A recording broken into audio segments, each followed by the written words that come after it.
nous pouvons élever nos mains vers le ciel. Élève ta voix et rends grâce à Dieu. Dis merci Seigneur pour sa parole. Dis merci au Seigneur pour la révélation de ces paroles qui vont encore nous éclairer ce matin. Alléluia. Seigneur, que ta révélation nous éclaire ce matin. La révélation de tes paroles, qu'elle nous éclaire ce matin. Nous chassons l'esprit de confusion, l'esprit d'incompréhension. Nous prions que tu accordes à chacun la compréhension de ta parole. Alléluia. La révélation, l'illumination. Alléluia. Seigneur, merci pour ta grâce. Merci Seigneur pour ta grâce. Enseigne-nous comment posséder l'héritage de la croix et expérimenter la vie abondante en Christ Jésus. Au nom de Jésus, nous avons ainsi prié. Amen. Amen. Ok. Oui, on peut accueillir la parole de Dieu avec plus de joie que ça.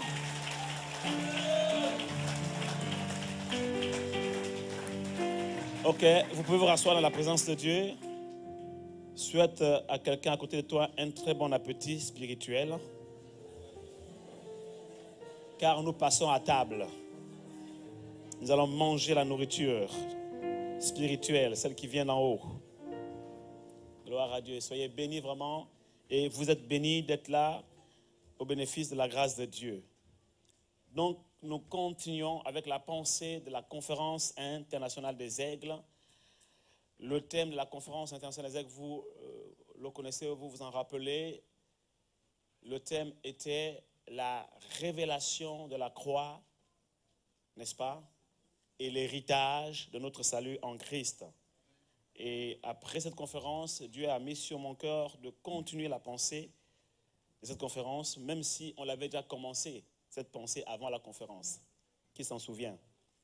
Avant la conférence, on en avait déjà parlé. J'ai d'ailleurs écrit un texte qui résumait quasiment tout, où je disais que notre foi ne doit pas seulement nous servir à entrer au ciel, mais aussi à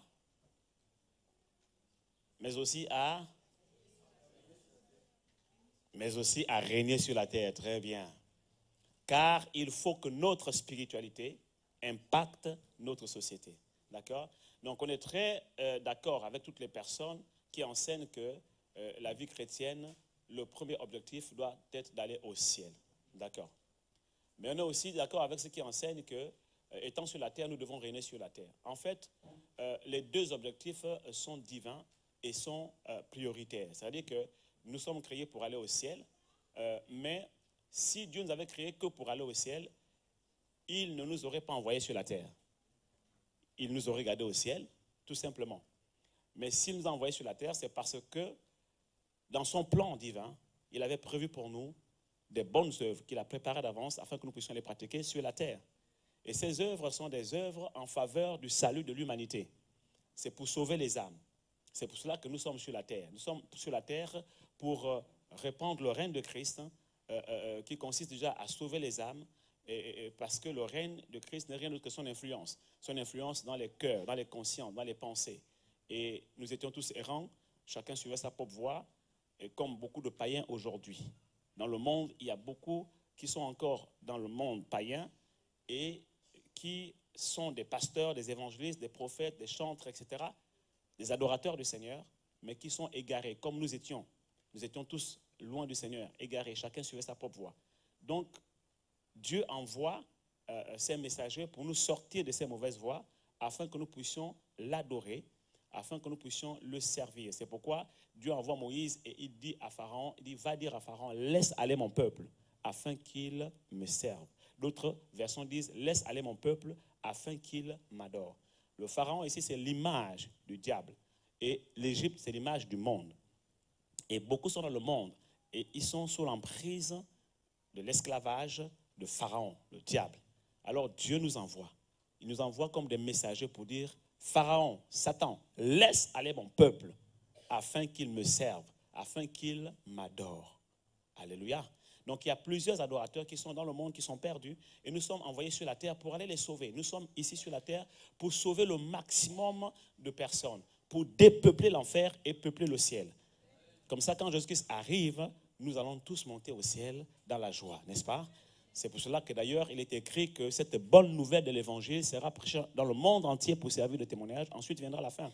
Donc la prédication de l'évangile, l'évangélisation est une action qui accélère le retour de Christ. Donc ceux qui prêchent le retour de Christ là, et qui n'évangélisent pas, il faut faire attention. Okay? Je vois beaucoup de messages, oui, voilà, parfois des messages d'attaque, parfois des messages de critique, parfois des messages qui indexent les pasteurs ou les églises qui enseignent sur la bénédiction, le succès, qui disent, oui, écoutez, nous ne sommes pas sur la terre pour ça, les choses de la terre, ce n'est pas notre affaire, nous sommes là pour nous préparer à aller au ciel. D'accord, ok? Mais pourquoi est-ce que nous sommes sur la terre aussi? Pourquoi nous sommes sur la terre? Et ça, c'est vraiment l'objectif aussi de cet enseignement, cette série d'enseignements. Pour comprendre pourquoi nous sommes sur la terre. Alléluia. Et c'est important de comprendre que les deux facettes hein, de l'évangile là, sont bibliques et sont prioritaires dans le cœur de Dieu. On prêche le ciel, mais aussi on doit prêcher la terre. Amen, amen. Parce que autant nous levons nos mains au ciel, nous ne devons pas oublier que nous avons nos pieds sur la terre. Alléluia. Et c'est important de comprendre et d'avoir un évangile équilibré. Donc ici à Cives, nous prêchons le ciel, mais nous prêchons aussi la terre. Et je peux même vous choquer en disant ceci, c'est que la finalité des finalités, ce ne sera pas le ciel. Nous ne vivrons pas éternellement au ciel. Quand Jésus-Christ viendra nous chercher, nous irons au ciel. Et nous serons au ciel pendant un temps. Et pendant ce temps-là, Dieu va nous préparer à régner sur la terre. Et la Bible déclare qu'à un moment donné, la nouvelle Jérusalem descendra du ciel sur la terre. Et lorsque la nouvelle Jérusalem descendra du ciel sur la terre et qu'elle sera établie sur la terre, alors en ce moment, nous les rachetés, nous qui avons été sauvés, nous régnerons avec Christ sur la terre, éternellement.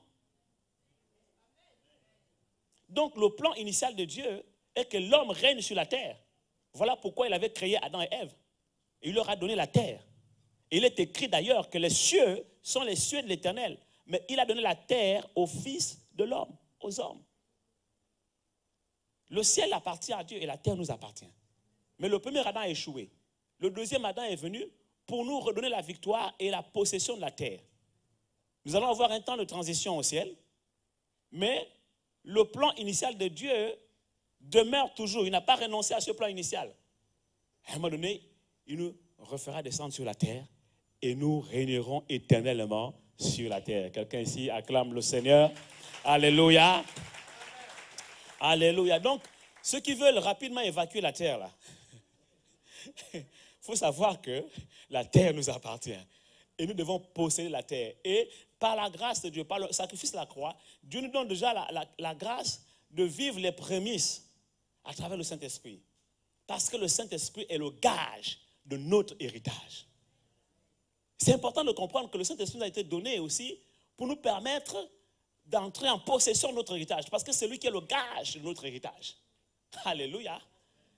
Et c'est important que vous puissiez comprendre que la descente du Saint-Esprit à la Pentecôte sur la terre n'avait pas pour but seulement d'équiper l'Église pour l'œuvre de l'évangélisation, mais c'est aussi équiper l'Église afin que chaque croyant soit capable de posséder son héritage en Christ. Mais quel est cet héritage? Quel est cet héritage? La liste est longue, mais permettez-moi de vous esquisser quelques aspects de cet héritage. Je lirai des textes et je les lirai assez rapidement pour gagner du temps parce que j'ai beaucoup de textes à lire avec vous. Je compte sur la capacité et l'efficacité du multimédia à nous projeter les versets sur l'écran afin que vous ne puissiez pas perdre du temps à ouvrir la Bible et lire, mais que vous puissiez simplement regarder à l'écran et lire les versets. Ainsi, nous gagnerons du temps. Afin de pouvoir effectivement vous révéler quelques aspects du salut en Christ, quelques aspects de cet héritage, parce que c'est l'héritage du salut en réalité. Dans Ésaïe chapitre 53, à partir du verset 1 jusqu'au verset 5, nous lisons ceci. Ésaïe 53, verset 1 à 5. qui a cru à ce qui nous a été annoncé, qui a reconnu le bras de l'Éternel. Il s'est élevé devant lui comme une faible plante, comme un rejeton qui sort d'une terre desséchée. Il n'avait ni beauté ni éclat pour attirer nos regards, et son aspect n'avait rien pour nous plaire. Méprisé et abandonné des hommes, homme de douleur et habitué à la souffrance, semblable à celui dont on détourne le visage, nous l'avons dédaigné, nous n'avons fait de lui aucun cas. Cependant, ce sont nos souffrances qu'il a portées, c'est de nos douleurs qu'il s'est chargé, et nous l'avons considéré comme puni, frappé de Dieu et humilié. Mais il était blessé pour nos péchés, brisé pour nos iniquités. Le châtiment qui nous donne la paix est tombé sur lui, et c'est par ses maîtres sûrs que nous sommes guéris. Dans ce passage, le prophète Ésaïe voit déjà de façon prophétique, par la vision de l'Esprit, ce que Christ allait accomplir à la croix. Il prophétise sur le sacrifice de Christ. Il prophétise sur l'avènement du Messie. Et il dit qu'en fait, nos péchés seront déposés sur lui. Le châtiment qui donne la paix tombera sur lui. En fait, Jésus-Christ à la croix a pris notre condamnation. La Bible déclare que l'âme qui pêche est celle qui mourra. Car tous ont péché et sont privés de la gloire de Dieu. C'est nous qui avons péché. Et donc c'est nous qui méritions d'être condamnés et de mourir. Mais Jésus est venu à la croix mourir à notre place. Ainsi, le châtiment qui devait tomber sur nous est retombé sur lui. Et ce jour-là, il a pris nos péchés sur lui. Il s'est fait pécher à notre place. Lui qui n'a jamais péché. Et à cause des péchés de l'humanité qui étaient sur lui, son Père a détourné son regard de lui. Parce que Dieu ne peut pas supporter de voir le péché. Dieu ne connaît pas le péché. Dieu ne comprend même pas pourquoi l'être humain pêche. Les anges ne comprennent pas pourquoi les êtres humains pêchent. Mais Jésus-Christ a porté nos péchés. Et c'est pour cela qu'en réalité, il comprend mieux l'être humain. Parce que lui-même, il s'est fait homme. Et il a revêtu ce corps de péché. Il sait ce que c'est le péché, ce que c'est la tentation. La Bible déclare que Jésus a été tenté en toutes choses, mais il n'a jamais péché. Donc quand Dieu veut appliquer la sentence qui dit l'âme qui pêche est celle qui mourra, Jésus-Christ se positionne entre Dieu et nous comme un avocat, un intercesseur pour dire, hé Père, tu as raison en réalité de frapper parce qu'il a péché. Et son péché mérite la condamnation, mérite le jugement, mérite telle chose, mérite la malédiction. Mais, Père, je vais t'expliquer ce que c'est le corps de l'être humain, comment ça fonctionne. Maintenant, Jésus, comme un avocat, va plaider auprès du Père. Et il va expliquer à Dieu comment le péché agit dans le corps de l'être humain, comment l'être humain est attiré par le péché, comment il veut faire le bien. Il sait ce qu'il vient de faire, il veut le faire, mais il n'arrive pas à le faire parce qu'il sent dans son corps une force qui l'oblige à faire le mal qu'il ne veut pas faire. Et il est comme embêté. L'homme est comme, et l'homme est même triste. L'être humain normalement constitué est même triste par rapport à ça. Parce qu'il sait lui-même que ce qu'il fait est mauvais. Mais il n'arrive pas à s'en débarrasser. Et donc il crie, il souffre. Et entre ces 4 minutes, des fois il pleure. Même après avoir commis ce péché-là, il regrette. Mais jusqu'à quand? Jusqu'à quand serais-je encore enchaîné dans cette chair, dans ce corps de chair? Et l'apôtre Paul explique, il dit, malheur à moi, je suis un homme dont les lèvres sont impures, malheur à moi, qui me délivrera de ce corps de mort? Et donc Jésus explique cela à Dieu. Et à travers Jésus-Christ, Dieu comprend la faiblesse de l'être humain. Et Dieu pardonne. Alléluia. Et Dieu pardonne.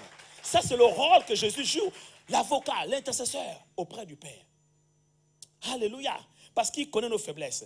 Et ça, il a commencé à l'accomplir à la croix de Golgotha. Il a porté nos péchés. Donc voici un héritage de la croix. Le premier héritage de la croix, c'est le pardon de nos péchés. La rémission par le sang de Christ. Ce sang qui a coulé. Parce qu'autrefois, dans l'ancienne alliance, en fait, Dieu avait instauré un tabernacle. Et puis les sacrificateurs devaient offrir des sacrifices pour le pardon de péché des êtres humains. Pour leur pardon de péché. Mais c'était en fait une institution temporaire, parce que le sang qui était utilisé, c'était le sang des animaux. Or, le sang des animaux ne peut pas effacer le péché. Aucun animal ne peut sauver l'être humain. Voilà pourquoi même quand vous mangez les aliments, là, faites attention. Voilà pourquoi le meilleur lait, ce n'est pas le lait de vache. Le meilleur lait, c'est... Voilà, bref, on ne va pas rentrer là-dedans. OK? Donc, parce qu'il y a des choses dans les animaux, en fait, ce n'est pas compatible à l'être humain. Vous comprenez cela? C'est important de comprendre que le sang des êtres, des animaux ne pouvait pas sauver un être humain. Mais Dieu avait instauré ça pour un temps de transition. En fait, c'était l'ombre des choses à venir. Parce que Jésus-Christ, l'agneau parfait, alléluia, allait arriver plus tard. Et c'est de lui que Ésaïe parle ici. Il l'a vu arriver. Et quand l'agneau pascal, l'agneau parfait est arrivé, le sang de Jésus a coulé à la croix. Non plus pour couvrir nos péchés, comme le faisait le sang des animaux. Cette fois-ci, c'est pour effacer nos péchés. Alléluia. Voici notre héritage, la croix. Le pardon de nos péchés, la rémission par son sang. Le sang de Christ nous purifie. Il dit dans sa parole, si vous confessez vos péchés à Dieu, Dieu lui-même est fidèle et juste pour vous les pardonner et pour vous purifier le cœur de toute iniquité. Là où ton péché était comme le cramoisi, ton cœur deviendra blanc comme la laine blanche. Pure, éclatante. Ça, c'est la puissance du sang de Jésus. Et ce Jésus qui est mort à la croix, il a souffert. Il a été humilié jusqu'à la mort même de la croix. C'est pour cela que Dieu l'a souverainement élevé et lui a donné le nom qui est au-dessus de tous les noms. Afin qu'au nom de Jésus, tout genou fléchisse et que toute langue confesse que Jésus-Christ est Seigneur. À la gloire de Dieu le Père. Alléluia. Alléluia. Voici notre héritage, la croix, la puissance du nom de Jésus. Le pardon de nos péchés, la rémission par son sang, le pouvoir du sang de Jésus, la puissance du nom de Jésus. Et sur la croix, Ésaïe nous montre qu'il a aussi pris nos maladies. De sorte que, par ses meurtrissures, les flagellations qu'il a subies à la croix, nous soyons guéris. Donc, en fait, nos maladies sont tombées sur son corps. De sorte que nos corps n'aient plus à porter la maladie. Ainsi, Jésus devient pour nous un instrument de guérison. Alléluia. Quelqu'un ici acclame le Seigneur. Alléluia. Voilà notre héritage, la croix, la guérison divine. Et je ne comprends pas pourquoi il y a beaucoup de personnes qui ne croient pas à la guérison divine. La guérison divine fait partie de l'héritage de la croix. Et nous pouvons, quand nous prions, rappeler cela à Satan. Jésus a porté mes maladies à la croix. Toutes sortes de maladies. Maladies d'origine naturelle, maladies d'origine spirituelle, maladies héréditaires, maladies ancestrales, maladies familiales, maladies de non scientifiques. Peu importe le nom qui a été donné, Jésus-Christ est au-dessus de tout nom qui peut être nommé sur la terre. Alléluia. Peu importe le nom que les médecins ont donné à cette maladie. La maladie se nomme quoi? Prends cette maladie-là et dis Jésus-Christ a cloué cette maladie à la croix de Golgotha. Amen, amen. Waouh! Je sens l'onction de guérison ici. Alléluia. Reçois ta guérison à l'instant même au nom de Jésus-Christ. Un autre héritage de la croix, c'est dans Galates chapitre 3, verset 13. Christ nous a rachetés de la malédiction de la loi. Non, à la croix, Jésus-Christ a brisé la malédiction. Il a brisé le joug de la malédiction à la croix. Galates chapitre 3, verset 13. Christ nous a rachetés de la malédiction de la croix, de la malédiction de la loi. Alléluia. Étant devenu malédiction lui-même, il est devenu malédiction à notre place. Il a porté la malédiction. Il est devenu malédiction pour nous. Selon qu'il est écrit, maudit est quiconque est pendu au bois. Il faut savoir que ceux qui étaient crucifiés sur le bois ou sur la croix à l'époque, et de toutes les façons, vous devez savoir, en réalité, que Jésus-Christ ne méritait pas la crucifixion. Parce que la crucifixion, c'était pour les bandits, les brigands. Et donc, quand on te crucifiait, c'était un signe de malédiction. C'est une malédiction. Jésus a subi ça pour toi. Pourquoi? Parce que toi, tu le méritais. Tes péchés, les péchés de tes parents, tes ancêtres, méritaient la malédiction sur la famille, méritaient la malédiction sur ta vie. Mais Jésus a porté ça. Il a porté ces malédictions. Il s'est fait malédiction lui-même. Christ nous a rachetés donc de la malédiction, étant devenu malédiction pour nous. Car il est écrit, maudit est quiconque est pendu au bois. Si Jésus-Christ a été maudit à ta place, s'il a porté tes malédictions, quel homme peut encore te maudire?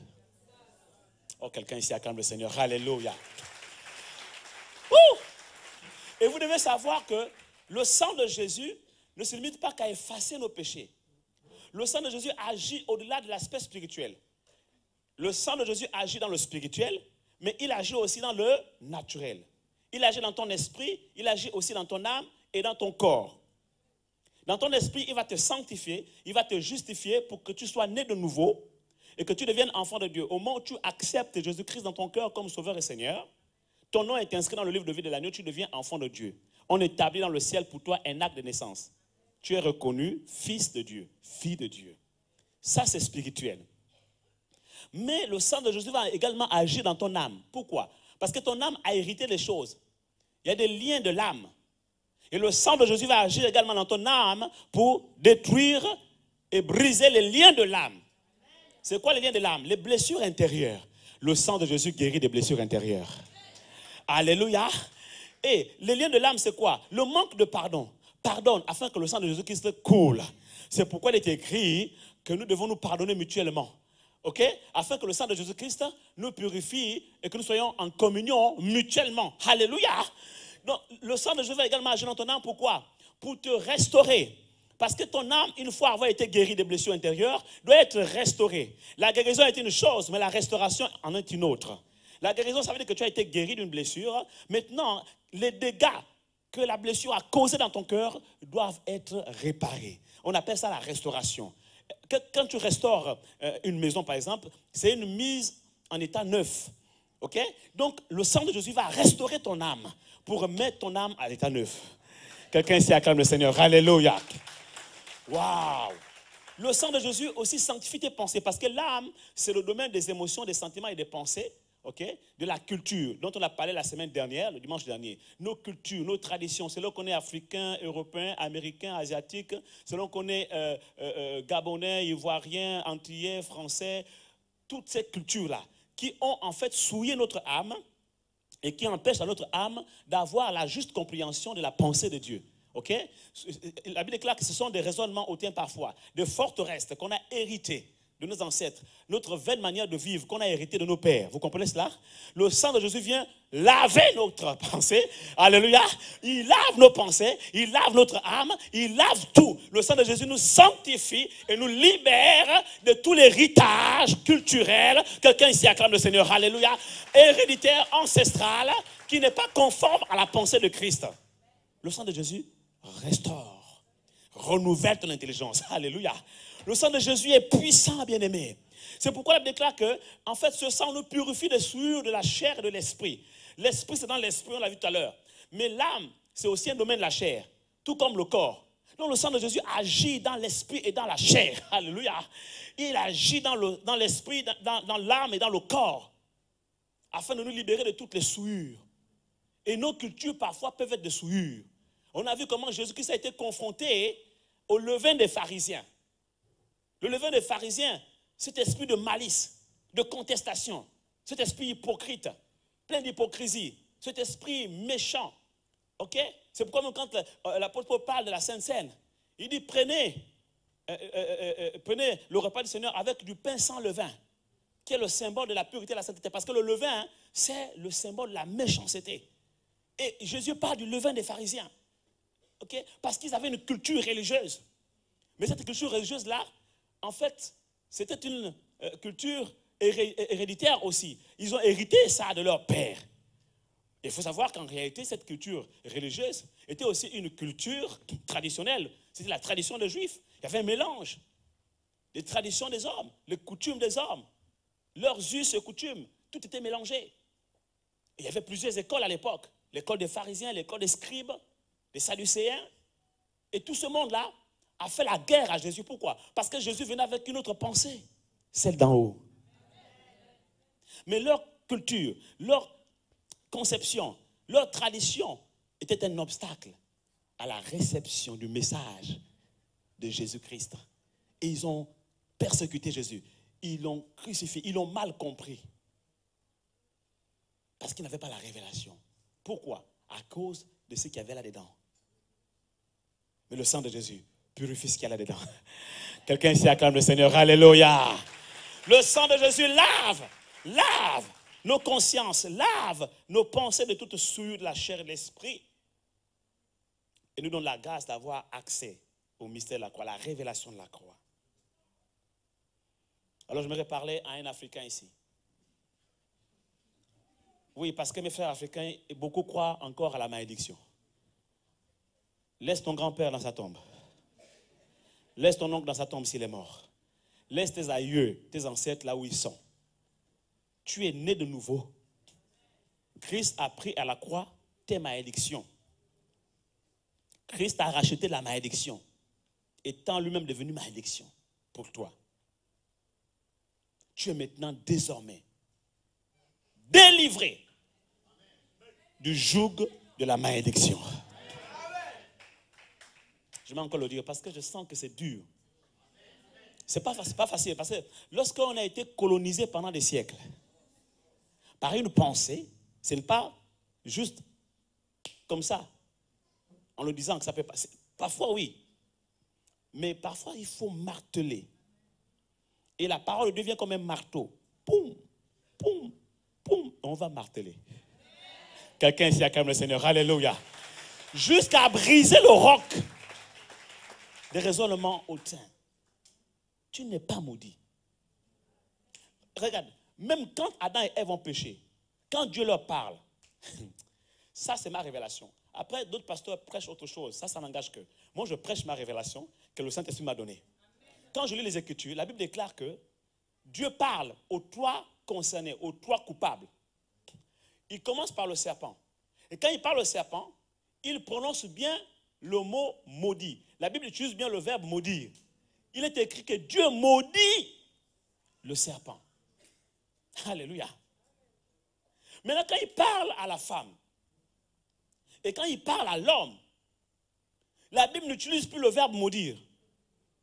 Quand Dieu s'adresse à Adam et Ève, il dit à Ève, parce que tu as écouté la voix du serpent, dorénavant tu accoucheras avec douleur, mais il ne dit pas ça exactement comme ça. Il dit, j'augmenterai les douleurs de tes grossesses. Ça veut dire que même si Ève n'avait pas péché, Dieu avait déjà prévu quand même qu'elle accouche avec douleur. Quelqu'un ici acclame le Seigneur, alléluia. Alléluia. Mais le fait qu'elle ait péché, il n'a fait qu'augmenter. La douleur existait déjà dans le plan de Dieu. Parce qu'on n'augmente pas quelque chose qui n'existait pas. J'aimerais te dire, mon frère, la douleur n'est pas forcément une malédiction. Mais c'est quand elle devient trop. Quelqu'un ici acclame le Seigneur, alléluia. Là, il faut te poser des questions. Les épreuves ne sont pas forcément une malédiction, mais quand ça devient cyclique, quand ça devient perpétuel, non, à un moment donné, on combat, il y a des saisons de combat, mais il y a aussi des saisons de victoire. Mais si ta vie n'est que combat, à un moment donné, il faut t'arrêter. Mais attends, où est le péché? Quelqu'un ici acclame le Seigneur, alléluia. Alléluia. Et quand il parle à l'homme, il ne dit pas qu'il maudit l'homme. La Bible ne dit pas qu'il a maudit l'homme. Il dit quoi? Il regarde Adam. En fait, j'aime souvent dire, quand je parle de cet aspect-là, c'est comme si Dieu était embêté. Il regarde Adam et dit, hé Adam. Parce qu'il avait déjà béni Adam. Adam était béni. Et la Bible déclare que quand il a créé l'homme, il le bénit. Il le bénit. C'est écrit dans les Genèse. Il le bénit. Je vous pose une question. Est-ce que quelqu'un qui est béni par Dieu, le même Dieu peut encore prendre la malédiction et superposer sur la bénédiction? C'est incompatible. Il n'y a que deux possibilités. Soit il enlève la bénédiction, maintenant il place la malédiction. Mais comme il est écrit dans sa propre parole que celui que Dieu a béni est béni éternellement, alors Dieu est embêté. Dieu est embêté. Parce que celui qui l'a béni est béni éternellement. C'est lui-même qui l'a écrit. Celui que Dieu bénit est béni éternellement. J'aimerais te dire que tu es béni éternellement. Dieu ne va jamais venir enlever la bénédiction qu'il a déposée sur ta vie. Il t'a béni, il t'a béni. En fait, ce qui se passe souvent, c'est que ce sont les péchés que nous commettons plus tard qui creusent. Vous savez, notre vie est comme un vase. Donc Dieu déverse la bénédiction, il verse la bénédiction dans ce vase, et il te dit, tu es béni éternellement. Je ne veux plus jamais venir puiser encore, retirer cette bénédiction-là. Elle est à toi. Maintenant, le problème, c'est que nous, en tant que vase, par moment, nous péchons. Et nos péchés font que notre vase devient comme une fontaine crevassée. C'est ce que la Bible dit, n'est-ce pas? Nos péchés font que nos vases deviennent comme des fontaines crevassées. Donc nos péchés percent des trous dans le vase que nous sommes. L'autre utilise l'expression ouvrir les portes. C'est la même chose. Et ainsi, l'huile de la bénédiction qui a été versée dans notre vase coule. Et nous dépensons, et nous dispersons, et nous gaspillons nos grâces à cause du péché. Mais là, ce n'est plus Dieu. Ce n'est pas Dieu qui t'a maudit. C'est toi-même qui as ouvert des portes, qui as creusé ton vase, et tu deviens comme une fontaine crevassée. Mais quand Dieu t'a béni, il t'a béni. Il ne retire plus sa bénédiction. Elle est sur toi. Et c'est le problème que, entre guillemets, je dis problème entre guillemets, que Dieu avait avec Adam. Il avait déjà béni Adam. Maintenant, Adam a péché. Il dit, mais je vais faire comment là, Adam? Je ne peux pas superposer la malédiction sur la bénédiction que j'ai déposée sur ta vie. Et qu'est-ce que la Bible dit? La Bible dit, et Dieu maudit la terre. Donc la malédiction qui allait être jetée sur Adam, n'a pas été jetée sur Adam. Elle a été jetée sur la terre. Donc la terre a été maudite à cause d'Adam. C'est pour cela qu'il poursuit en disant, désormais, c'est au prix de plusieurs sacrifices, à la sueur de ton front, que tu enterreras ton pain. Oh, quelqu'un ici acclame le Seigneur, alléluia. Bien-aimé, Dieu n'a pas maudit l'homme. Et si Dieu, qui est si grand, tout-puissant, créateur, n'a pas pu te maudire, dis-moi quel homme te maudira? Quel sorcier te maudira? Quel père, quelle mère, quel oncle, quel grand-père, quel aïeux te maudira? Quel ancêtre fera que la malédiction vienne jusqu'à ta génération? Aucun. Quelqu'un ici acclame le Seigneur.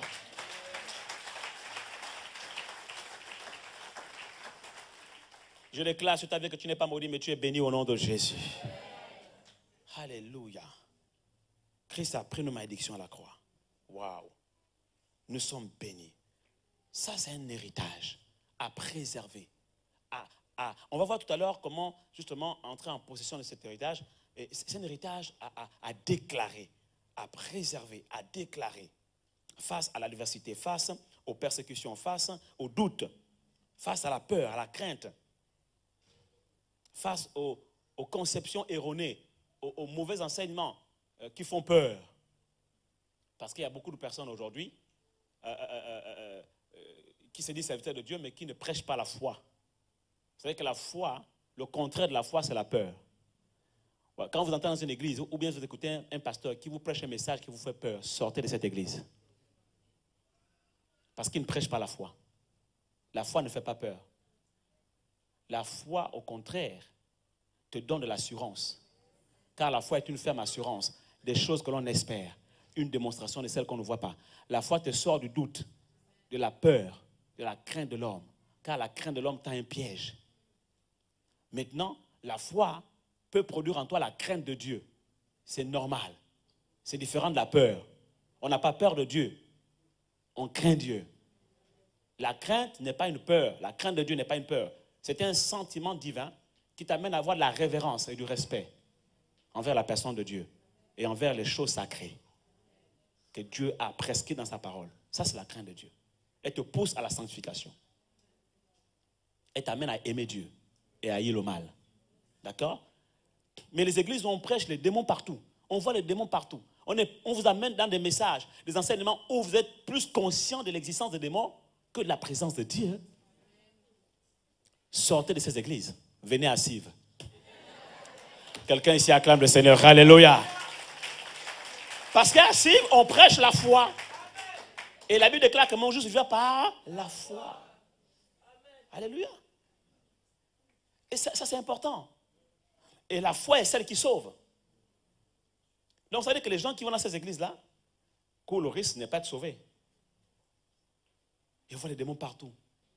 Ils voient les sorciers partout. Un jour, j'étais avec un frère à l'époque, ça remonte à 3 ans, même plus. J'habitais encore dans Bègue, là, et puis il était venu me coiffer. Et il faisait un peu sombre. Mais on était à la terrasse. Et tout d'un coup, quand la nuit commençait à tomber, il y a un chat noir qui arrive. Moi, je parlais avec lui. Et il fait, hé, il saute. Je dis, mais qu'est-ce qu'il y a? Il dit, le chat.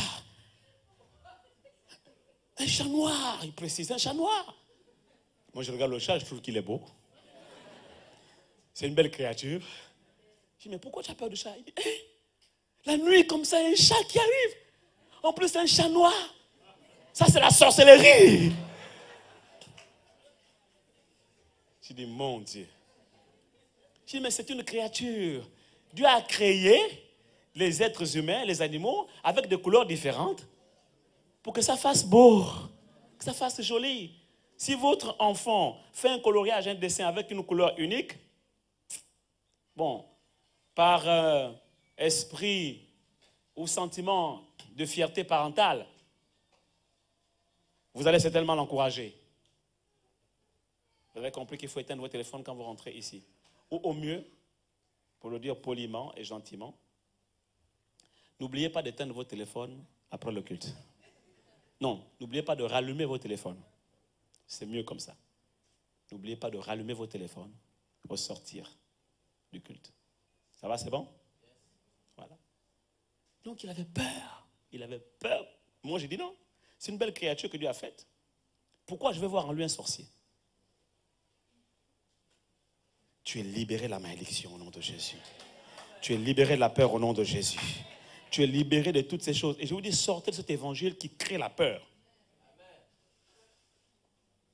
Et vous verrez que même Jésus, lui-même sur la terre, n'a pas passé son temps à étudier les démons. Pourquoi vous allez étudier les démons? Il y a des livres, des tomes. Tome 1, tome 2. Combat spirituel 1, combat spirituel 2, combat spirituel... Les 400 catégories de démons. Les 1000 différentes catégories de démons.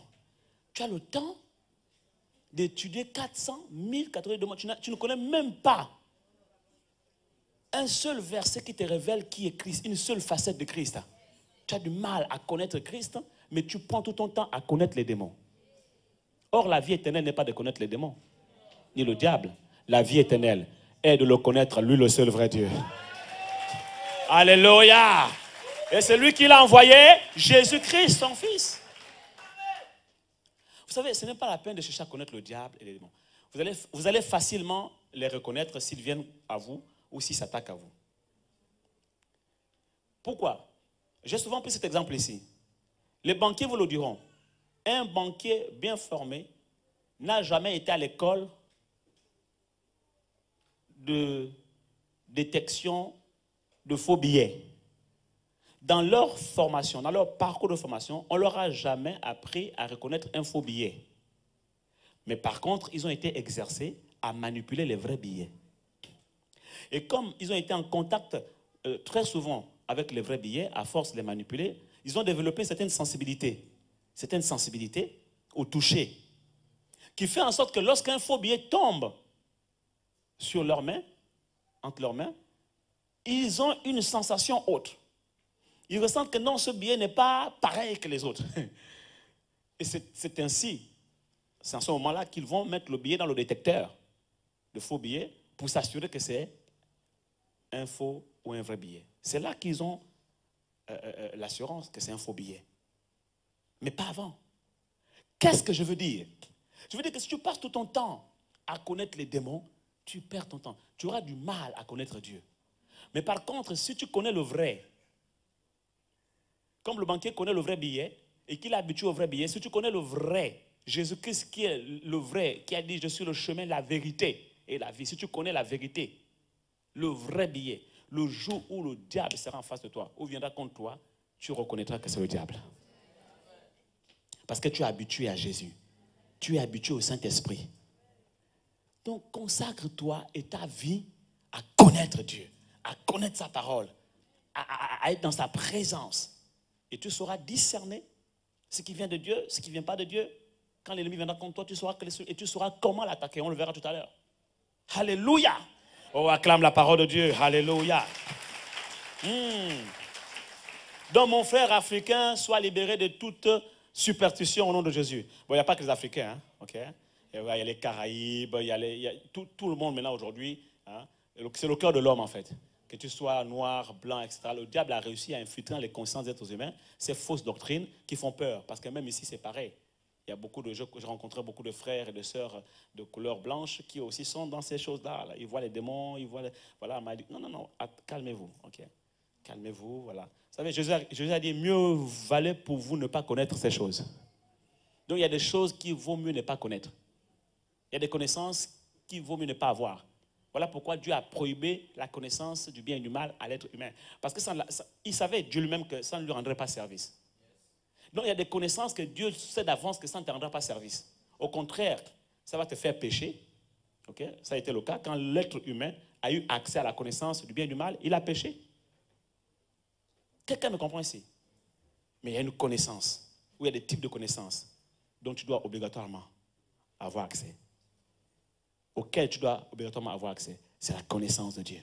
La connaissance de Jésus-Christ, la connaissance du Saint-Esprit, la connaissance de la parole de Dieu. Quelqu'un ici acclame le Seigneur. Parce qu'il a dit, vous connaîtrez la vérité et la vérité vous rendra libre. Alléluia. Merci Saint-Esprit. Est-ce que vous êtes prêts? Un autre héritage, la croix, se trouve dans Colossiens chapitre 2, verset 14. Vraiment, j'ai besoin de votre attention. Si les amis de l'accueil, de la sécurité peuvent aider les mamans qui ont les enfants, j'ai besoin de votre attention. J'ai tellement de choses à vous partager ce matin. Je vous ai prévenu dimanche dernier qu'il faut être disposé à ce culte. C'est un culte spécial. Amen, amen. Gloire à Dieu. Au moment où je prêche, il y a déjà des délivrances qui s'opèrent. Dans les cœurs, dans les pensées, dans les consciences, dans les traditions, les conceptions, les raisonnements et tout ça. Dans l'âme et dans le corps aussi. Parce que la puissance et l'onction de la parole sont en train d'agir. Amen, amen. Thank you, Lord. Colossiens chapitre 2, versets 14 à 15. Il a effacé l'acte dont les ordonnances nous condamnaient et qui subsistait contre nous. Et il l'a détruit en le clouant à la croix. Il a dépouillé les dominations et les autorités et les a livrées publiquement en spectacle en triomphant d'elles par la croix. Tout le royaume des ténèbres a été vaincu à la croix. Satan, les dominations, les autorités, les principautés, les esprits méchants, tous ont été vaincus à la croix. Il les a dépouillés. Et la Bible déclare que Jésus lui-même a dit, je voyais Satan tomber du ciel comme un éclair. Lui-même, il avait prophétisé cette chute de Satan. Il avait prophétisé cette défaite de Satan. Avant même d'aller à la croix, Jésus l'avait perçu, Jésus l'avait vu et prédit. Et là, Colossiens nous montre comment Jésus l'a accompli.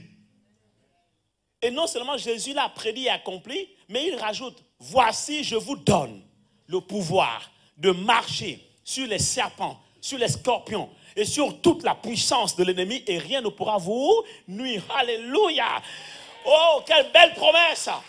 C'est ton héritage. Il t'a donné sa victoire à la croix, la victoire qu'il a remportée sur le diable et le royaume des ténèbres. Jésus-Christ l'a donné cette victoire et il déclare que toi aussi, tu marcheras sur les serpents, sur les scorpions et sur toute la puissance de l'ennemi et rien ne pourra te nuire. Il n'a pas dit que les pasteurs, les prophètes, les évangélistes et autres. Non, il a dit toi qui crois. Marc 16, 17 dit, voici les miracles qui accompagneront ceux qui auront cru. En mon nom, ils chasseront les démons. Est-ce que tu as cru? Alors tu as reçu l'autorité de chasser les démons. Quelqu'un ici donne gloire à Jésus. Alléluia. J'ai envie d'avancer, mais tout dépend de vous. J'ai envie d'accélérer, mais tout dépend de votre soif. Alléluia. J'ai envie de pousser encore, mais tout dépend de votre attitude. Quelqu'un ici acclame le Seigneur. Mais cette autorité-là est celle que le diable a arrachée à Adam dans le jardin d'Éden. Parce que quand Dieu crée l'homme, Dieu lui donne l'autorité, la domination sur tout ce qu'il a créé. Et le diable était conscient qu'il est écrit dans la Bible que l'on est esclave de ce qui a triomphé de nous. Donc, l'objectif du diable était de triompher de l'homme afin que l'homme devienne son esclave. Voilà pourquoi, lorsqu'il vient tenter Jésus dans le désert, pendant que Jésus, après avoir jeûné pendant 40 jours et 40 nuits, qu'est-ce qu'il dit à Jésus? Il dit, je te donnerai tous les royaumes de la terre et leur gloire, car ils m'ont été donnés. Par qui? Par Dieu? Non, par Adam. Vous devez comprendre que chaque fois que vous péchez, vous devenez esclave du diable. Parce qu'il triomphe de vous. Et vous n'avez plus aucun pouvoir en ce moment-là sur lui. Alors vous devez vous repentir. C'est la repentance qui vous redonne encore la grâce d'être pardonné et sanctifié et de retrouver votre position en Christ et de dominer sur le diable. Quelqu'un ici acclame le Seigneur. Donc c'est un autre héritage de la croix, la délivrance. Nous avons été délivrés du pouvoir du diable, des démons. Aucun chrétien ne peut plus être possédé. Je marque une pause. Aucun véritable chrétien, parce qu'aujourd'hui il y a chrétien et chrétien. Tout le monde se dit chrétien parce qu'il vient à l'église ou parce qu'il est né d'une famille chrétienne. Non, un chrétien est quelqu'un qui a accepté Jésus-Christ dans son cœur comme sauveur et Seigneur parce qu'il a reconnu qu'il est un pécheur. Il a demandé pardon pour ses péchés. Il a accepté Jésus-Christ. Jésus-Christ est venu dans son cœur. Il est né de nouveau. C'est une nouvelle création. D'accord? Donc il a vécu l'expérience de la nouvelle naissance. C'est celui-là qu'on appelle chrétien. Christ est en lui. Et c'est à Antioche, pour la première fois, qu'on appelait les disciples de Jésus-Christ chrétiens. Parce qu'ils ont vu qu'ils avaient le caractère de Christ. Et ils manifestaient les mêmes choses que Christ. Ils ressemblaient à Christ. Voilà un chrétien. Quelqu'un qui a Christ en lui et qui ressemble à Christ. Et la Bible déclare, c'est à Antioche, que pour la première fois, on appela les disciples de Christ chrétiens. Donc, il faut déjà être disciple de Christ. Parce qu'il y a une différence entre disciple de Christ, ou une nuance entre disciple de Christ et chrétien. C'est parce qu'ils ont vu les disciples de Christ qu'ils les ont appelés chrétiens. Et ce n'est même pas Dieu qui appelle les disciples de Christ chrétiens. Ce sont les habitants d'Antioche. Donc l'appellation de chrétien n'est pas sortie de la bouche de Dieu. C'est que Dieu connaît ses disciples. Quelqu'un ici acclame le Seigneur. Ses disciples. Donc un véritable chrétien, c'est un disciple. Et donc un véritable chrétien, un disciple de Christ, ne peut plus être possédé. Pourquoi? Laisse-moi t'expliquer. Assieds-toi bien confortablement sur ta chaise, attache ta ceinture. Parce que quand je dis ça, je sens que les raisonnements et l'héritage que tu as transporté jusqu'à présent dans ton parcours religieux, etc., commencent à se bousculer là. C'est quoi l'histoire? La possession est une habitation dans l'esprit par un esprit. La possession est une habitation dans l'esprit par un esprit. D'accord? L'homme est esprit. Il vit dans un corps et possède une âme. L'homme est un esprit. Maintenant, l'esprit a un corps, une maison. Ton corps là, c'est la maison, l'habitation de ton esprit. Donc, ta vraie personne, ce n'est pas ce corps. Ta vraie personne, c'est l'esprit.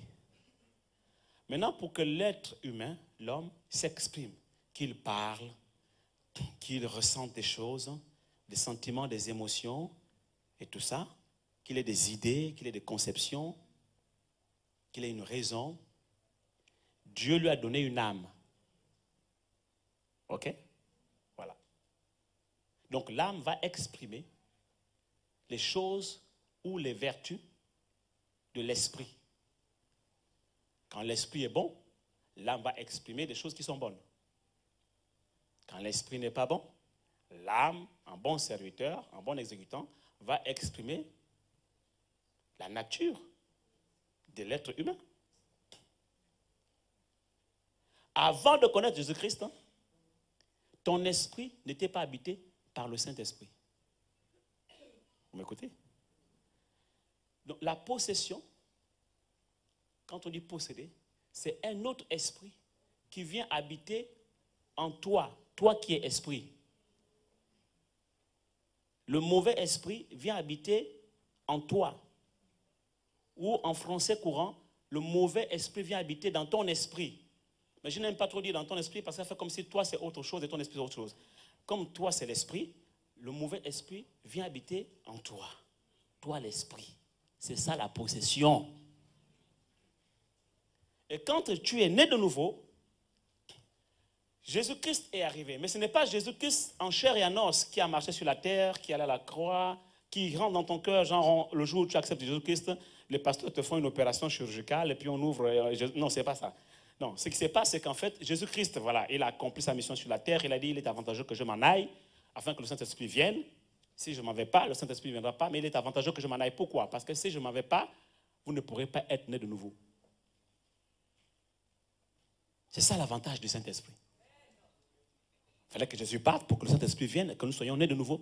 Parce que le Saint-Esprit vient nous donner la capacité de naître de nouveau, parce que c'est lui qui nous fait naître de nouveau. C'est lui qui nous engendre en Christ. Jésus a accompli sa mission et le Saint-Esprit aussi avait sa mission. Quelqu'un me comprend ici? Et quand le Saint-Esprit arrive, alors, il nous donne de naître de nouveau, il nous fait naître de nouveau. Donc quand on accepte Jésus-Christ dans notre cœur comme Sauveur et Seigneur, ce n'est pas Christ, Jésus-Christ en chair et en os qui entre en nous. Lui, il est assis dans le ciel, à la droite de Dieu le Père, et il règne. Mais c'est l'Esprit de Christ qui vient habiter dans notre esprit, l'esprit de l'être humain. Quelqu'un me comprend ici? En ce moment-là, l'esprit méchant qui a habité ton esprit sort de toi. Parce qu'il ne peut pas y avoir cohabitation entre l'esprit de Christ et un autre esprit. Quelqu'un me comprend ici? Donc, l'esprit lui-même, ce que vous avez vu là, quand vous lisez les évangiles, à chaque fois que Christ se présentait à un endroit, et même déjà à 5 km, l'esprit qui était dans un corps commençait à sentir la présence de Christ et il commençait à trembler. Et quand Jésus-Christ avançait, il commençait à crier lui-même, « Ah, Fils de Dieu, tu es venu ici pour nous perdre. » Eux-mêmes, ils demandaient à Jésus la route. Alléluia. C'est la même chose qui se produit à l'intérieur de nous. Quand vous acceptez Jésus-Christ comme Sauveur et Seigneur, quand Christ entre en vous, que quand on annonce seulement que Jésus arrive, eux-mêmes ils disent que non, non, non, il vient pour nous perdre, allons-y déjà. Ils n'attendent même pas que Jésus-Christ entre en vous. Et quand Christ entre en vous, tous les esprits qui étaient en vous sortent, quittent votre esprit. Ils partent, ils commencent à dire, hey, il arrive pour nous perdre. Voilà pourquoi ils combattent l'œuvre de l'évangélisation. Parce qu'ils savent que quand on prêche l'évangile, c'est pour que les âmes se convertissent. Donc si les âmes se convertissent, en fait, c'est eux qui perdent le territoire. Et en fait, c'est une guerre de territoire. Tu es un territoire à fort enjeu spirituel. Quelqu'un ici acclame le Seigneur. Alléluia. Et c'est pour cela que le diable, les démons combattent l'œuvre de l'évangélisation. Parce qu'ils savent que quand quelqu'un accepte Christ, c'est le royaume de Dieu qui entre en lui. C'est la présence de Dieu qui entre en lui. C'est le Saint-Esprit qui entre en lui. Et eux, les démons, ne peuvent plus résister. Ils partent, ils sortent, ils crient. Hey, tu viens pour nous perdre, fils de l'homme. Et Jésus-Christ ne cherche même pas, il ne s'agite même pas. L'Esprit de Christ entre seulement. Et tout le monde, tous les démons dégarpillent. Ils dégarpillent, ils libèrent le chemin, ils partent. Alléluia. C'est pour ça qu'il était écrit que quand l'ennemi viendra, virgule, comme un fleuve, l'Esprit de l'Éternel le mettra en fuite. C'est ce qui se passe dans ton esprit. Tous les esprits impurs déguerpillent. Ils libèrent ton esprit. Et ce jour, ton esprit est sauvé de l'emprise des puissances des ténèbres. Toi-même, c'est-à-dire que toi, l'esprit, tu es sauvé. Et la Bible déclare qu'en ce moment-là, tu es gratuitement justifié. Tu es sanctifié à l'instant. Ce que Christ a accompli à la croix, c'est tout l'héritage. Maintenant, t'es donné. Toi, homme spirituel. Au moment où je parle, ton esprit est pardonné. Au moment où je parle, ton esprit est sanctifié. Au moment où je parle, ton esprit est justifié. Au moment où je parle, ton esprit est guéri. Au moment où je parle, ton esprit est délivré. Au moment où je parle, ton esprit est béni. Quelqu'un ici acclame le Seigneur. Alléluia! Woo! Mais ça, c'est ton esprit.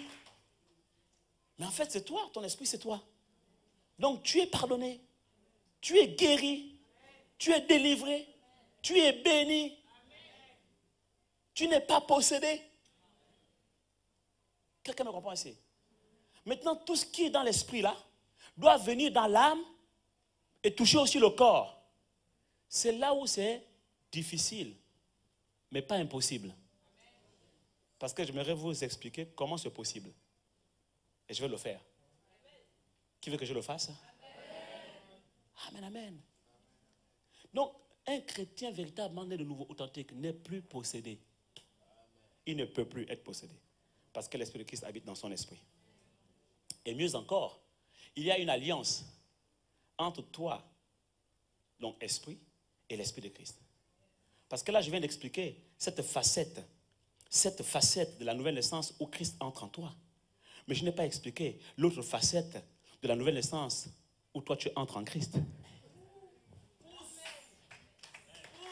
Alléluia! Donc la nouvelle naissance, c'est Christ en nous, mais aussi nous en Christ. Nous devenons un. C'est la fusion. Aïe, aïe, aïe, aïe, aïe, aïe. Waouh, waouh!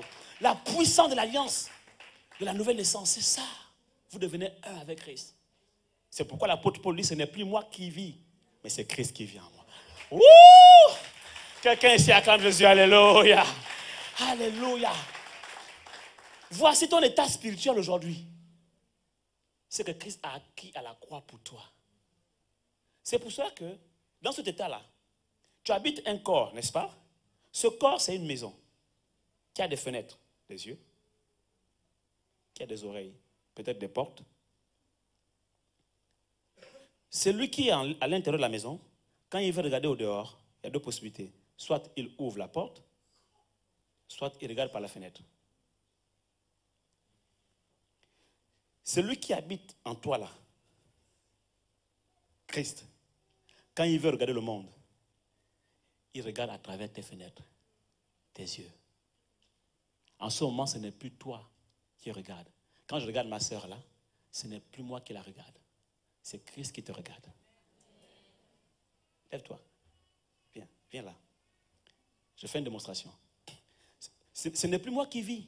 C'est Christ qui vit en moi, n'est-ce pas? Donc quand je la regarde, ce n'est plus moi qui la regarde, mais c'est Christ qui la regarde. Et bien sûr, je peux dire que moi aussi je la regarde, puisque mon esprit, donc moi et l'esprit de Christ ne forment plus qu'un. Vous me suivez? Donc ça veut dire quoi? Ça veut dire que puisque nous ne sommes plus qu'un, c'est que Christ en moi voit sur elle, moi aussi, je vois la même chose. J'ai le même regard. Vous comprenez cela? Et ce que Christ voit, je peux le voir. Ce que Christ dit, je peux le dire aussi. Par exemple, je la regarde là. Ça, c'est une autre dimension maintenant. Je vous amène. Ça fait partie aussi de l'héritage de la croix. C'est-à-dire que la dimension de révélation là, l'onction prophétique, tout ça là, c'est l'héritage de la croix. Parce que à l'époque, les prophètes, pour prophétiser, il fallait que l'Esprit vienne sur eux. Et puis maintenant, l'Esprit les anime et ils prophétisent. Mais aujourd'hui, les prophètes du Nouveau Testament, ils sont un avec Christ. Leurs yeux ne sont plus leurs yeux, ce sont les yeux de Christ. Et même quand ils gardent leurs yeux, ils n'ont plus le même regard que les êtres humains, ils ont le regard de Christ. Parce qu'ils sont en Christ, Christ est en eux, ils ne font plus qu'un. Quelqu'un ici a comme ça. Alléluia. Voici l'état spirituel de chaque enfant de Dieu normalement constitué, né de nouveau. Donc quand je regarde, je vois un esprit de peur. Un esprit de peur. Ok? Il t'arrive souvent, et très souvent d'ailleurs, d'être en proie au doute, à la crainte, à la peur. La peur, je ne sais pas de quoi, mais voilà. Hein? Est-ce que ça t'est arrivé assez souvent? Oui. Voilà. Je vais te donner une clé aujourd'hui. J'ai deux possibilités pour qu'elle soit libérée de cet esprit de peur. Je peux imposer mes mains sur elle et commander à l'esprit de partir. D'accord? Je peux le faire. Donne-moi ta main. Ok? À l'instant. Avance encore, avance. Oh, moi, je la touche même, je sens l'esprit de peur. Tu vois? Si je fais ça. Ouais.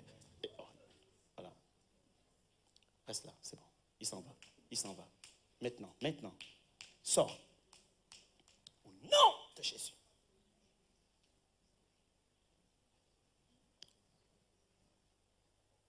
Quelqu'un ici acclame le Seigneur. Quelqu'un ici acclame le Seigneur. Ok. Ok. Maintenant, reste là. Reste là. Ça, c'est ce que les pasteurs font tout le temps.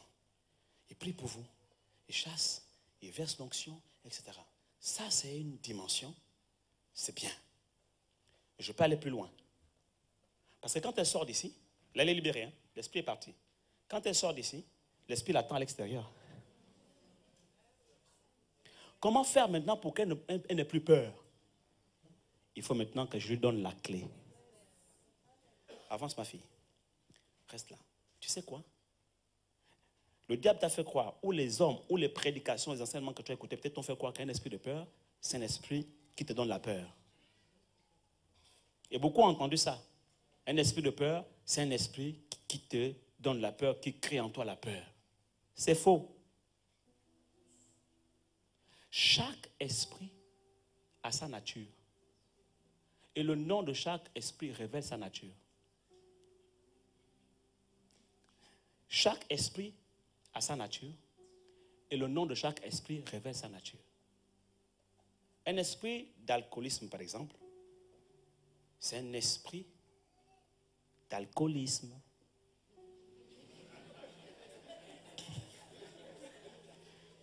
Alléluia. Vous allez me comprendre. Ce n'est pas un esprit qui te pousse à boire. Non. Un esprit, reste là ma fille, un esprit d'ivresse, d'alcool, un esprit de dépendance, d'addiction à la toxicomanie par exemple, cigarette, drogue.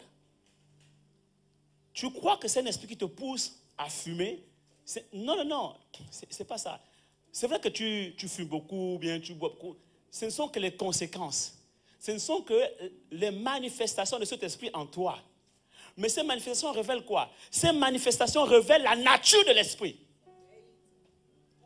Donc l'esprit d'alcool, ce n'est pas un esprit qui te pousse à boire beaucoup l'alcool. C'est un esprit qui boit beaucoup l'alcool. C'est lui qui boit. Et comme il n'a pas un corps pour boire, il cherche un corps. Et quand il a trouvé un corps, il entre. Quelqu'un s'y acclame. Alléluia.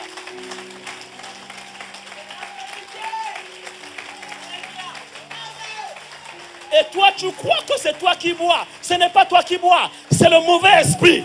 C'est l'esprit d'alcool qui boit. Ce n'est pas toi qui fumes. C'est le mauvais esprit qui fume en toi.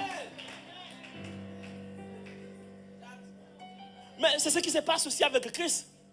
Quand tu es habité par Christ, ce n'est plus toi qui vis, mais c'est Christ qui vit en toi. Ouh! Alléluia! Acclame, acclame, acclame, acclame.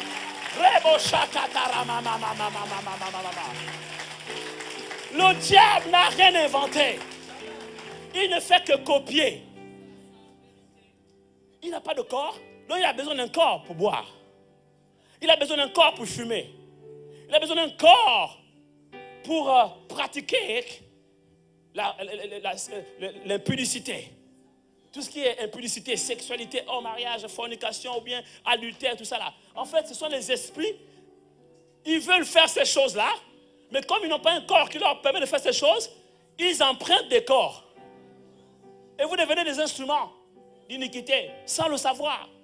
Mais ce matin, tu es délivré au nom de Jésus. Tu es délivré au nom de Jésus.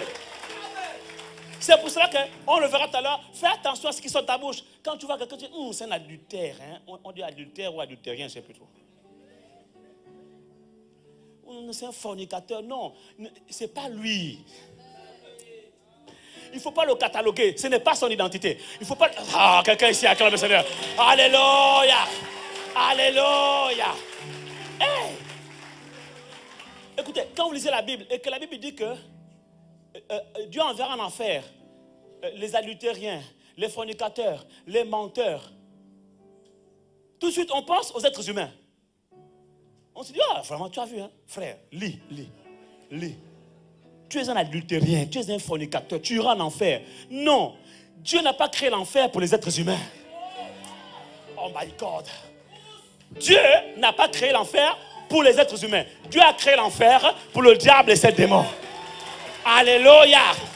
Donc quand la Bible parle d'adultériens, de fornicateurs, d'ivrognes, de calomniateurs, de menteurs. Il ne parle pas des êtres humains. Il parle des esprits. Oh, des esprits qui portent cette nature-là. Maintenant, c'est les êtres humains en qui ces esprits habitent et qui pratiquent ces choses, animés de ces esprits, ne se convertissent pas ou ne se repentent pas. Malheureusement, avec tout l'amour que Dieu a pour eux, ils iront en enfer avec le diable et ses démons. Mais ils n'auront pas accusé Dieu en disant que non, comment Dieu est amour et il envoie les êtres humains en enfer. Mais l'enfer n'a pas été créé pour les êtres humains. L'enfer a été créé pour le diable et ses démons. Et toi, tu y vas tout simplement parce que tu ne t'es pas repenti et tu n'es pas sorti de ces choses. Mais comment pouvais-tu sortir de ces choses? Il faut qu'il y ait des gens qui te prêchent l'évangile, comme je le fais maintenant. Et à la fin, tu seras libéré, délivré au nom de Jésus. Acclame. Alléluia. Waouh, waouh, waouh. Tu vois tout à l'heure, Christ en moi, moi en Christ. Christ en moi en Christ, nous ne formons plus qu'une seule personne. Et ensemble, nous avons le même regard. Ce que Christ a vu, je l'ai vu également. L'esprit de peur. Je l'ai chassé, il est parti. Voilà pourquoi tu es tombé. Mais si je te laisse comme ça ne suffit pas. Il faut que je te donne une clé qui va te permettre de garder ta victoire au sortir d'ici durant toute la semaine. Là, c'est maintenant l'enseignement de la parole. Et qu'est-ce que je vais te dire particulièrement par rapport à ta situation? L'esprit de peur n'est pas un esprit qui te donne la peur. L'esprit de peur est un esprit qui a peur. Donc quand tu sens que ton corps tremble là, en réalité ce n'est pas toi qui tremble. Parce que toi, tu n'es pas le corps. Toi, tu es esprit. Donc ce qui tremble là, c'est ton corps. Mais pourquoi ton corps tremble? Parce que l'esprit qui est dans ton corps tremble. Et il faut savoir que si un chrétien né de nouveau ne peut plus être possédé, il est quand même important de souligner qu'un chrétien né de nouveau peut être habité. Il y a donc une différence entre la possession et l'habitation. Un mauvais esprit ne peut plus habiter dans ton esprit. On appelle ça la possession. Mais par contre, un mauvais esprit peut habiter dans ton corps. On appelle ça l'habitation. Donc, dans le corps, il habite le corps. Pourquoi? Parce que le corps, c'est la chair. Ce corps-là, même si on est de nouveau, on garde le même corps. Je l'ai dit la semaine dernière. Si tu étais chauve, tu restes chauve. D'accord? À moins que Dieu te fasse la grâce d'avoir des cheveux miraculeusement. Et ça, c'est possible aussi. Mais c'est le corps de chair. C'est le corps de péché. Voilà pourquoi il est encore en proie aux œuvres du diable. C'est poussière. Quand il crée ce corps-là, il utilise la poussière. Et quand il maudit le serpent, il dit tu mangeras la poussière. Donc le diable a encore accès au corps. Il a encore accès, ou du moins il peut encore avoir accès au corps. Je fais la nuance. Il peut encore avoir accès au corps. Dans la logique du temple, du tabernacle, il y a le lieu très saint, le lieu saint et le parvis. Le lieu très saint, c'est notre esprit. Là-bas, il y a la Shekinah. Là-bas, il y a l'arche de l'alliance. Il y a la gloire de Dieu. C'est là-bas où Christ habite. Notre esprit. Le lieu saint, c'est l'âme. Et le parvis, c'est le corps. Et il est écrit que le parvis sera foulé aux pieds par le diable. Voilà pourquoi notre corps qui représente le parvis est parfois attaqué. Attaqué par le diable. Attaqué par beaucoup de choses. Parce que c'est le parvis. C'est pour ça que quand Jésus-Christ reviendra, il va changer notre corps pour que notre salut soit complet. Et nous allons revêtir des corps de gloire. Nous serons semblables aux anges avec des corps célestes. Mais tant que nous sommes encore sur la terre, notre corps peut encore être attaqué. Attaqué par la maladie, attaqué par les démons, mais on a des promesses. On a des promesses, alléluia. La Bible déclare que le malheur atteint souvent le juste, mais l'Éternel l'en délivre toujours. Donc quand le diable attaque ton corps, et qu'il y a un esprit à l'intérieur de toi, pour X ou Y raison, soit parce que tu as ouvert des portes, soit parce que, on ne sait pas, mais l'esprit qui est en toi là, ce n'est pas toi. Si la peur, si tu ressens la peur, cette peur-là, ce n'est pas ton esprit, ce n'est pas toi, esprit, homme spirituel qui ressent la peur. C'est ta chair qui tremble. Pourquoi? Parce que l'esprit de peur qui est en toi est en train de manifester sa nature. C'est quoi sa nature? La peur. Donc, ce n'est pas toi qui as peur, c'est l'esprit qui a peur. Un esprit de peur, c'est un esprit qui a peur. Quand tu as compris ça, tu commences à sentir la peur. Il faut savoir que cette peur que tu ressens n'est rien d'autre qu'une manifestation de cet esprit. Mais quand l'esprit se manifeste, qu'est-ce qu'il nous reste à faire? Le chasser. Acclame, acclame, acclame, acclame, acclame, acclame, acclame. Donc, au sortir d'ici, à chaque fois que tu vas ressentir les manifestations de l'esprit de peur, chasse. Ça prouve qu'il a peur. Il a peur de qui? Il a peur de Christ, c'est vrai, en toi. Mais il a peur de toi aussi. Parce que Christ et toi, vous n'en formez plus qu'une seule personne. Quelqu'un ici acclame le Seigneur. Alléluia. Reçois ta grâce et ta délivrance au nom de Jésus. Ça y est, c'est fait. Oh, donne gloire à Jésus, donne gloire à Jésus, donne gloire à Jésus. Notre sœur est délivrée. Tu es libéré, c'est fini. La foi naît en toi, l'assurance, la confiance. Vous ne la reconnaîtrez plus. C'est une guerrière de l'Éternel ici.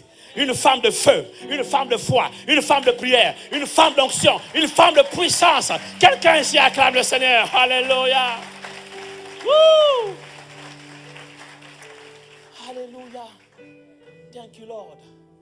Je ne savais pas que j'allais décortiquer ça comme je décortique comme ça. Du coup, même la partie où je ne fais que vous révéler l'héritage encore. Je n'ai pas encore touché la partie des clés.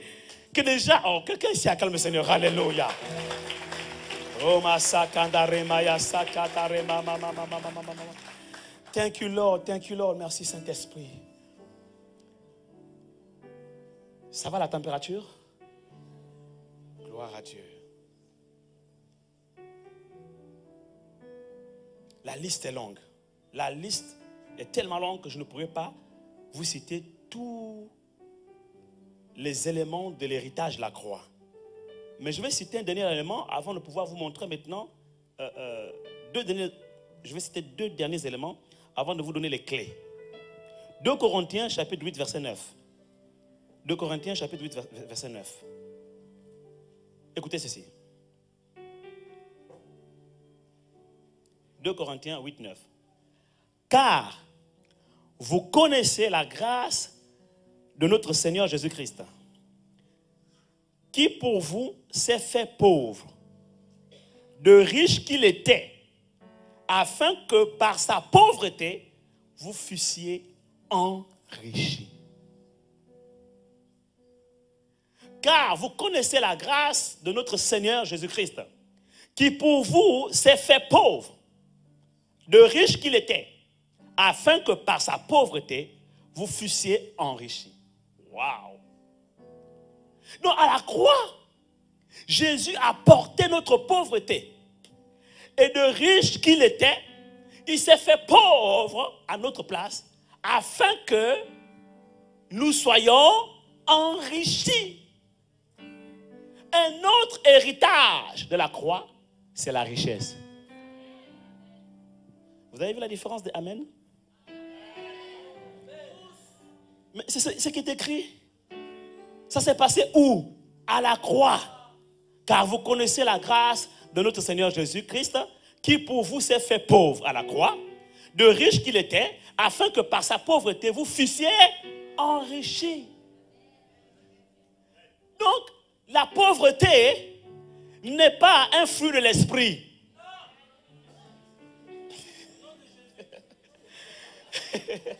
La pauvreté n'est pas une vertu de la divinité. La pauvreté n'est pas un trait de caractère de Christ. Christ lui-même est riche. On dit des riches qu'il était. Christ lui-même à la base, il est riche. Et il a pris notre pauvreté à la croix afin que nous devenions riches. Tu ne peux pas prêcher le message de la croix, accepter le sacrifice de la croix sans accepter aussi cet aspect-là de la croix. Ça fait partie de ton héritage. Quelqu'un ici acclame le Seigneur. Alléluia. Si tu es d'accord pour dire qu'à la croix, Christ a pris tes péchés et que tu as été pardonné, tu es d'accord que parce que maintenant sur la croix, tu as été guéri, tu as été délivré de la malédiction, c'est très bien. Mais tu dois aussi être d'accord qu'à la croix, il t'a rendu riche. Et c'est important d'enseigner le peuple de Dieu sur la richesse. C'est vraiment important parce que ça fait partie de l'héritage de la croix. Et nous prendrons le temps d'enseigner sur ces choses-là. Je parle ici à tous les responsables, leaders, compagnons de service. Tous les aspects que je suis en train d'énumérer ici, là, doivent faire l'objet d'une analyse plus approfondie dans les églises, les cellules d'église en famille. Au moment où je parle, je ressens clairement le besoin de surseoir la série Vie des disciples. La brochure du mois est déjà prête, mais je ne vais pas l'imprimer pour l'instant. Parce que je ressens que ces aspects-là, qui sont des fondements de la foi, doivent être clairs dans les cœurs, les consciences de chaque chrétien de cette église. Et donc je vous invite à reprendre ces aspects-là dans les cellules, l'église en famille, pour aller en profondeur, expliquer aux gens l'héritage de la croix. La liste n'est pas exhaustive, mais commencez par les aspects que j'ai énumérés. Le pardon des péchés, la rémission par le sang de Christ, le pouvoir du sang de Christ, le pouvoir du nom de Jésus-Christ, la guérison divine, la délivrance de la malédiction de la croix, de la loi, la richesse en Christ, la richesse sous toutes ses formes, la richesse spirituelle, la richesse matérielle, la richesse financière, la richesse à tous les niveaux. Vous comprenez cela? Il s'est fait pauvre à la croix. Il a pris notre pauvreté, lui qui était riche, afin que nous soyons enrichis. La provision divine. Quelle est la volonté de Dieu pour les croyants à ce niveau-là? Afin que les chrétiens soient libérés du joug de la pauvreté. Quelqu'un ici acclame le Seigneur. Ouh!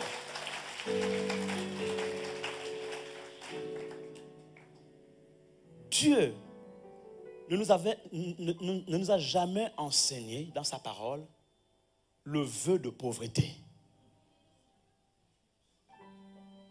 Alors, chers leaders, aidez les chrétiens. Je me rends compte que cet enseignement est même en même temps comme une matrice, comme un tableau de bord avec des indicateurs. Prenez chaque indicateur, décortiquez ça dans chacune de vos cellules de prière, de vos cellules d'église en famille. Aidez le peuple de Dieu. Alléluia. Aidons le peuple de Dieu à rentrer en possession de son héritage. Amen. Le temps me manquerait pour parler de notre héritage. Dans Exode chapitre 12, versets 22 à 23. La protection divine. Lorsque le peuple d'Israël était en captivité en Égypte, Dieu demande à Moïse de tuer des agneaux innocents et de prendre le sang de l'agneau, de l'asperger sur les portes, les linteaux, pour que les enfants d'Israël, le peuple de Dieu, soit protégé du vent du malheur, l'esprit de mort.